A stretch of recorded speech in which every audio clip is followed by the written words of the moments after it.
Ерте заманда бір үлкен әрі көркем патшалық болыпты.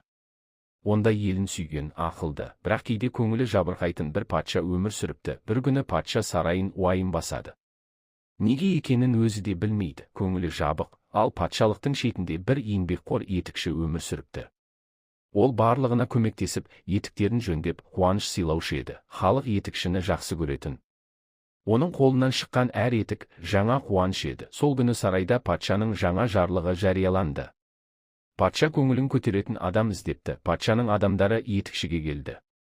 Патша сені сарайға шақырады деді олар. Етікші алдына келген жұрттың барлығына көмектескендей, патшаға да көмектесе аламын деп ойлады. Патша оған, менің сарайымды күлкіге толтыр деп тапсырма береді. Етікші өзінің тапқырлығымен сарай қызметкерлерін күлдіріп, шаттық сыйлай бастады. Бірнеше минутта ақ сарай күлкіге толды. Патша да көңілді болып, уайымын ұмытты. Патша риза болып, етікшіге алтын сандық сыйлады. Етікші өз ауылына оралып, бұрынғыдай етіктерін тігіп, халыққа қуаныш сыйлауды жалғастырды. Сөйтіп патшалыққа тағы да шаттық орнады.